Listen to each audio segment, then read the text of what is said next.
I came from my father came from my grandfather came from great-grandfather, and so on and so on. So it goes back, until it all goes back to Adam alayhi salam.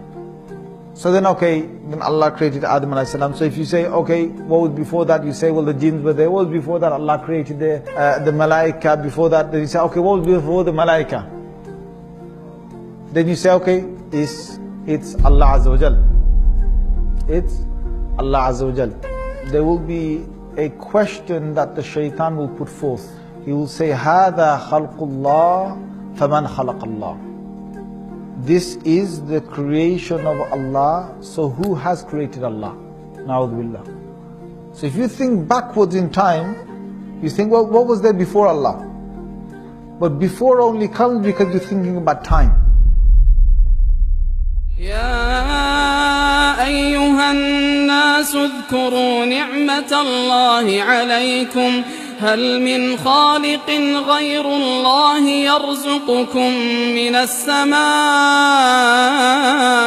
والأرض لا إله إلا هو فأنى تؤفكون. So before Allah Azza wa Jal, there is no before. That question doesn't even exist. There is no such thing before Allah. Allah was there, finished.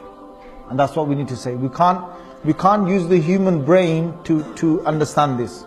Just like if I tell you to lift 10 kilos. If I tell you to lift 10 kilos right now, you can lift 10 kilos. If I tell even a super strong person, you lift with one arm 1,000 kg. Can you do it? No. If I tell him to do 10,000 kg, can you do it? No. So there's a limit to this, the limit to the muscles. If I say with the eye, how far can I see? Some people can see 1 mile of a distance, some people 3-4 miles of a distance on a clear day. Some people 5 miles. But if I tell him to see with this eye, a human eye, without any binoculars, without any telescope, without anything, to look and to see as far as 100 miles or 200 miles. Can the human eye do that? No. So the human eye is limited. The human muscles are limited. The ears. Even if there's a massive explosion on halfway across the world or quarter way across the world, I can't hear that. The human ear can't pick that up. So we're limited. We're limited with hearing, with sight, with touching, with lifting, with walking, with energies. So we're limited with the brain. We're limited with the brain. There's so much a human can think. It's limited. So would me and you be able to know about the unseen world, about Allah, without any prophet? Yes or no?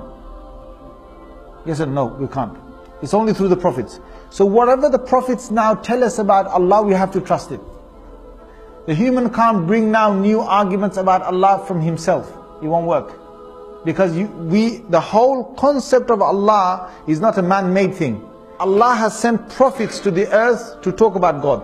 So if a question is now said about Allah Azza wa Jal, about who He is, what He was and so on, no human being can ever come and talk about God without a dalil and without a proper evidence. You have to go through a prophet. So when philosophers, when scientists, when your normal ordinary human beings, they talk about God and that God must be this, God must be that, we do not accept the authority of anybody.